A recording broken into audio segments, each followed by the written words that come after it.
Hey there, it's Anne, and I wanted to just come on and show you quickly our new feature. And so this is a feature for virtual summer camps. We're very excited about this.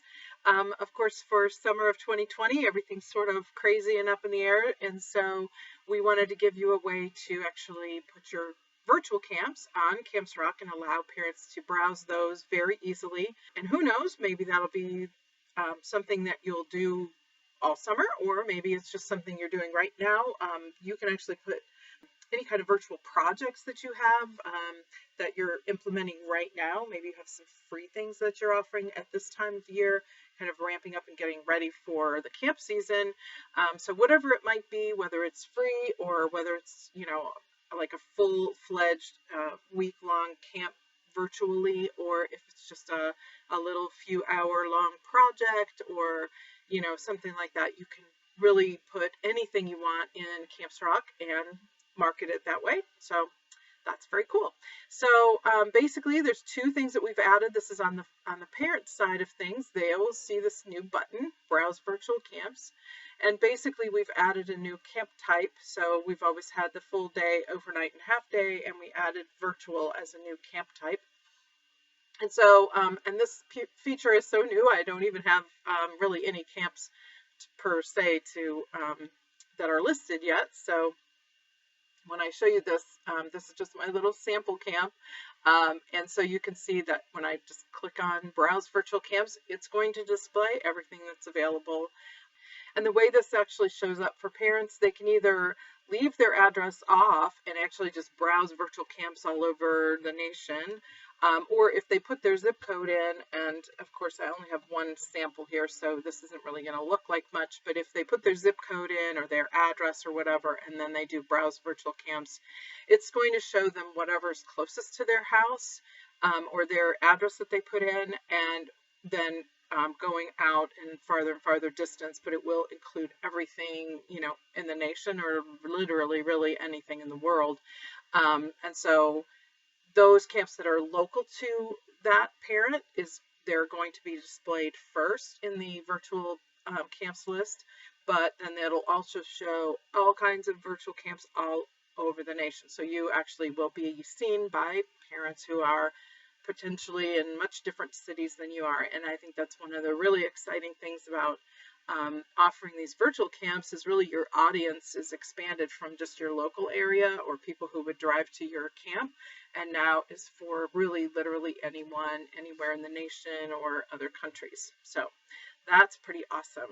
I'm going to now go over and show you on the camp director side what this looks like and how you're going to enter your camps. So let's see here. I'm going to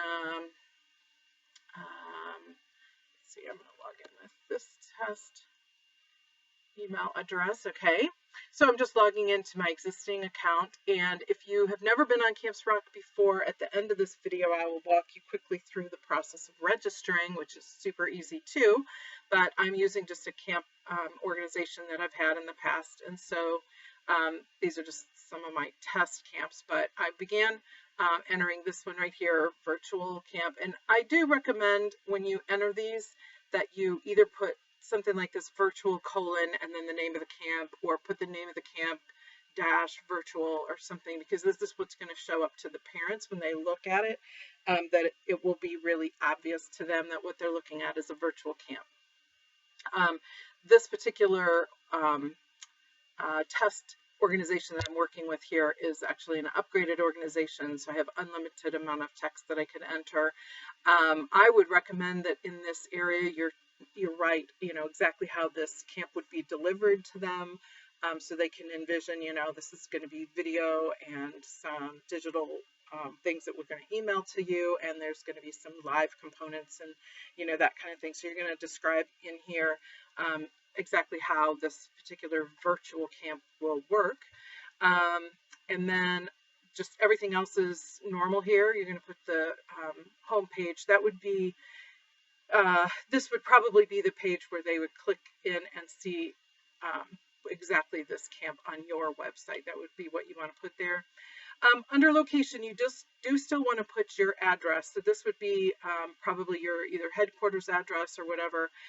That is so, like I said, the parents would be searching by their address, and you'll show up based on that. So you do want to put the actual address of your business, wherever that is. Of course, pick your themes and sub-themes, just like you normally would. Again, this is an upgraded camp, so I have 5 themes and sub-themes, but this one is painting. So we're doing painting, drawing, and children's crafts is what I picked. Your criteria, all of this can be left blank, but you can also use, just like you would with any other camp, a minimum age and maximum age. Obviously, if they're implementing this at home, they can have whatever age kids, but this is maybe more like what you would recommend, that these projects or whatever it is that you're going to be doing is more geared toward kids of these certain ages. Amenities probably doesn't make a huge amount of sense now because we're not obviously going to be doing lunch or extended care. This on the pricing page, you can put your price. I know a lot of people are talking about free, but I do want to recommend that, really look at what you're offering. And I think that probably there still is justification to charging a price, and you'll have to figure out what makes sense to you. Is the kind of price that someone would pay for a virtual camp where there's no, they're not actually coming to your site.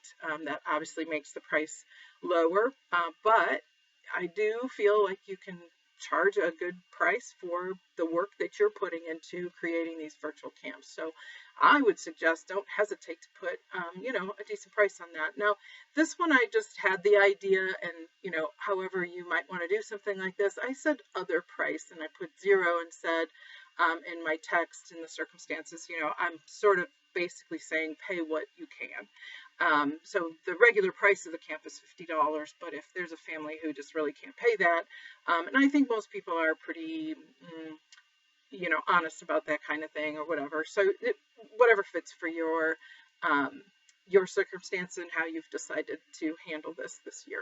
I think right now, this time of year, something great to do would be to put together just some really short little freebies. I think that when a parent can see, like, you put together maybe a couple of different freebies, and there are a couple of different topics that are things that you normally would cover, and parents can see the quality of what you deliver, and they can tell that, this is something that my kid will find interesting, then they're going to be more, maybe more inclined to actually pay you for the next camp that is a longer offering. So I think that, right now today in the spring here, while we're trying to figure out what's happening with the summer itself, the summer camp season, putting together a couple of just short things, and those could just be like a couple of hours, and you can list those in Camps Rock. I mean, again, you would want to put in your description, this is a short little 2-hour project, it's totally free, and, then you put the rest of this information in, so that when it comes to summer, then, you can be charging a price that parents now know, okay, here was my little sample of what they do, and I can tell that it's good quality stuff. So the most important tab here is the dates and times tab, and camp type. Like I said, we added virtual as a new camp type. Do not forget to click this button, because even myself, when I was testing this, I kept forgetting to click on this, and then I would publish the camp, and then I'd go and click on that browse virtual camps, and I couldn't figure out why was my camp not showing up. Well, it wasn't showing up because I had not actually selected the virtual camp type. So that's really important. If you have a virtual camp, you must pick this virtual option. Start time and end time and days of the week are obviously probably optional at this point, unless you're literally doing a kind of an online live type of, whether you're using Zoom or Facebook Live or whatever you might be using, and there is a start time and end time, but these are optional, so you don't have to put that in. Then in terms of start date and end date, if you have, like I said, a camp that truly is, let's say, the 3rd week of June, then you're going to put your start date and end date exactly as it would be. So, we can go in here and say June 22nd to June 26th, right? So that's when you have a camp where you're literally going to be doing some live things, and it's during that week of time. Otherwise, if you have a camp that is, let's say, just kind of a do-it-yourself, and there's no real need for this camp to be implemented on a particular week, and that parents, or perhaps remember too that some parents may end up like hiring a babysitter, but giving the babysitter the camp materials so that the babysitter is actually implementing the camp. So remember that there's a lot of different ways that parents might utilize what you're giving them. So, but anyway, if you had a kind of an open-ended, it didn't really have necessarily a start date and end date, then what I would recommend you do is that you give it a start date in one line. You see, so I said start date and end date is April 1st, and then the end date, just for ease, I said September 30th. So this is sort of something they could do anytime through the summer. This way, in Camps Rock, it will always show up all the way through the summer, and it will look right. I know that seems probably a little bit confusing, and again, because we sort of added this feature as something that wasn't originally designed to do this, and so we end up using a field here that is not exactly the way we would normally use this field, but that's the way I would recommend that you enter this. It's just, so if, let's say, for example, your materials aren't going to be ready until June 1st, they can sign up June 1st, but they can implement it anytime in a certain time frame or whatever, and then you would put it that way. That would be the way I would like to have you do it. This is just normal, your contact information, logo, photo. This is because it's an upgraded camp. I can put on logo and a cover photo and other photos. Okay, and so then I'm going to come back here, back to list, and I'm now going to, well, I can preview it and see what it's going to look like. So it's June 1st. Again, that's, hopefully parents will not be confused by that, but that's basically the best way to get it in so that it will look right when parents search for it. All right, and then I've now done preview, and now I'm going to publish it. So when I click publish, and now it turns green, and now you're going to want to go back out and do your browse virtual camps and make sure it shows up. So there it is, my virtual painting with watercolor, and it's $50. It says multiple sessions offered. That's because we put those 2 dates in there. In here I would describe, exactly how it's going to be delivered, and the fact that they can do it at their own pace, and it doesn't, necessarily have to be done in a particular week. So there you go. That is how you would add virtual camps, and that's how parents are going to search for virtual camps. And we're super excited, and you can watch for more emails from me. I have all kinds of ideas and recommendations for things that you might think about having to do with putting together virtual camps. I really think this could potentially be a huge, huge game changer. I think that parents, even if as we head into summer, even if things kind of stay real social distancing kind of stuff going on, I do think that there's just a ton of opportunity for virtual camps. Like I said, as long as things have loosened up a little bit, parents are going to have to go back to work. They're going to hire babysitters, and they're going to have babysitters do these sorts of activities, so they're not just sitting around all summer long. They have some fun and cool things to do. So watch for my emails, and we'll have some good discussion in the Facebook group as well. So there you go. Now, for those of you who have never registered for Camps Rock yet, let me quickly walk you through that. And it's very easy. Let me log off first. Okay. And when you're looking at Camps Rock, which is just campsrock.com, and you're going to click over here on this button, Camp Directors Login. You click on that, you're going to then click on this register link. And when you go into register, you're going to put in your first name and last name. This would be the person who should be kind of the person in charge of the account, or maybe, this sometimes is the owner of the company if it's a small organization, or the person who holds the title of camp director or education director, or whoever would be owning the account. The email address I would recommend using here is, sorry, that was pre-filling.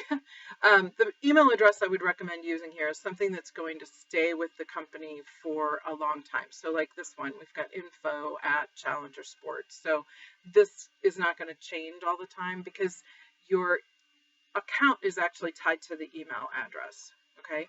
And then you're going to put your organization name. I'm going to clear this out again. Clear autofill. Okay. Then you're going to put your organization is your actual company name. So whatever you want it to be, if it's like, let's say it's a YMCA, that's the name of your YMCA, or maybe if you have a completely different sub-organization that is your camp organization, a part of a company. You can put whatever you want here, but this is going to show up when somebody is looking. Let me show you here. When somebody does a search, this organization name is going to be this one right here, where I call this awesome platinum camp, Camps Rock. That would be what is in this field right here, is the name of the program that you run. And then underneath is the name of the individual camps and what the individual camps inside your company are called. You're going to need to put in your address, your website, and then here is going to be automatically filling in from whatever you entered over here, but you do not need to leave your contact person the same. The reason we autofill that is because most of the time it's the same, and so just for ease, we autofill this for you. But if you want a different contact person, then you can change this, put whatever you want in there. But I think everything here is required except maybe title. And just so you know, email address is never displayed on the website anywhere. Parents never see your email address, and no bots are ever going to find your email address on Camps Rock. Okay, then you would just agree to the terms of use and click on register, and then you have a login ID and password. So I hope that was helpful. I'm so excited about this new virtual camps option for parents to look for virtual camps all over the nation, all over the world. Really, there's no reason why you can't have customers, parents who are purchasing or using your virtual camps really anywhere. So that's what we've got. I hope you enjoy it. Again, watch for my emails, and we will talk to you soon.